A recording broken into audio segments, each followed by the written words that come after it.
Assalamu alaikum, and hello to all my beautiful jewels out there. You better be shining and smiling and taking care of yourself.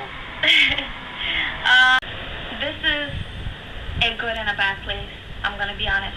I have gone through my uglies and my goods in this place, in this very apartment.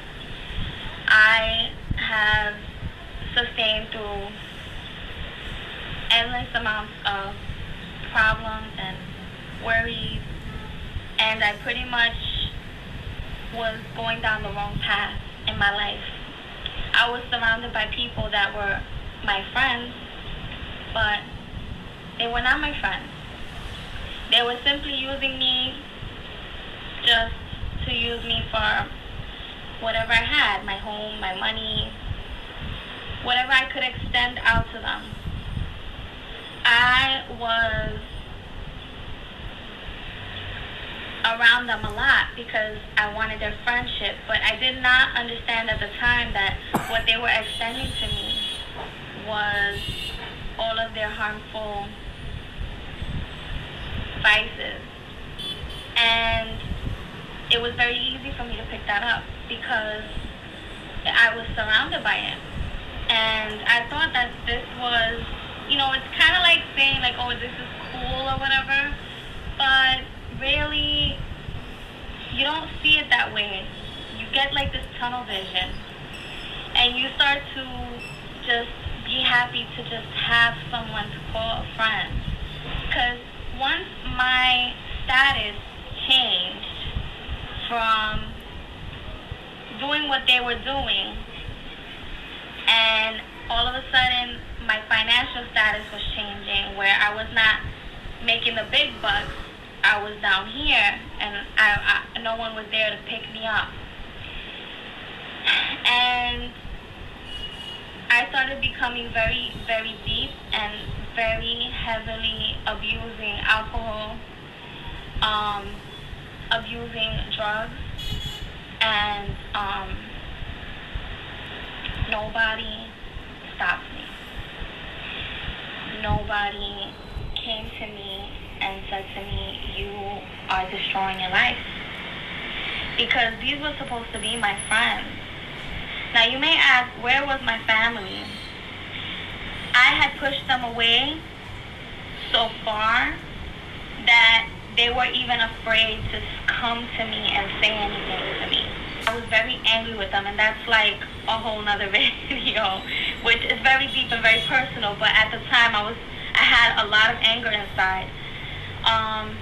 And what happened to me was that there was a point where one day I woke up and I was alone, and I broke down crying.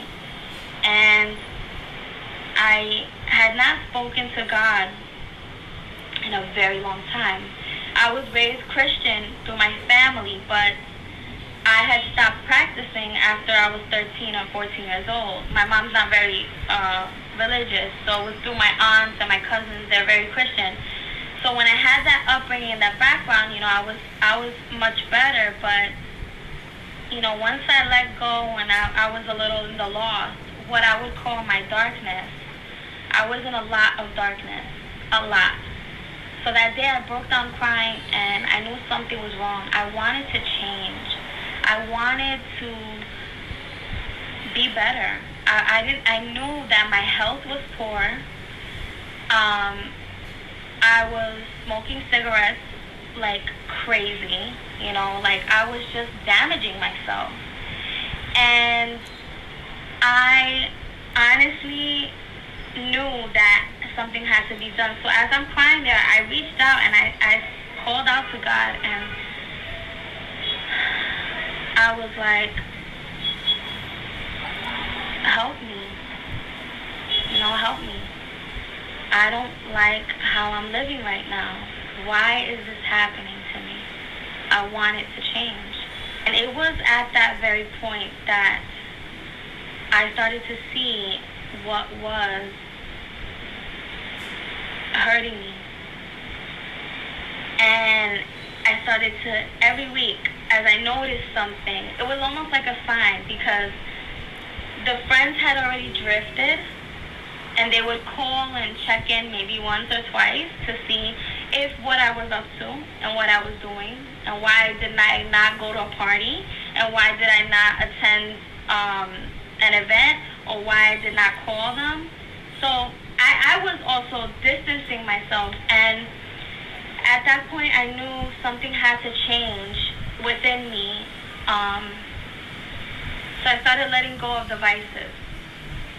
And it took me time, but I did. I had to let it go. I needed that purification to happen because, again, it was like God was telling me, you gotta clean up. You gotta clean up and you gotta get yourself back on track. And I did that very thing because these streets out here where I live will swallow you up whole. I'm telling you right now. Don't fall victim to the streets. Find Islam. And how I found Islam was because of a friend of mine. And there were always Muslims living and working around me, but I never went and asked them anything. I never questioned their belief or anything like that. And I, at that point, was talking to my friend, and at that point, got my first Quran in Spanish. And it was that moment and that point that I was reading. I was going through comparative religion also at that point because I was in this I want to find the truth kind of journey, this search. You get this like yearning from your heart where you want to fill in the gap. You want to close the hole. You want to find your purpose in life because you wake up and you're like, there's a reason why I'm up, there's a reason why I have two eyes, there's a reason why I have two ears, there's a reason why I go to work in the morning, there's a reason why I eat what I eat. So you want to know the purpose of life, and I found it in the miracle of the Quran. This Quran, I opened it, just you read Surah Al-Fatiha right there.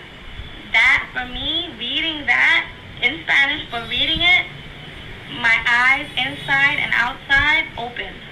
My ears inside and outside, they cleared. I said, wow, this is what I've been looking for. This is exactly what saved me from the streets and from those bad friends and from all of those vices. And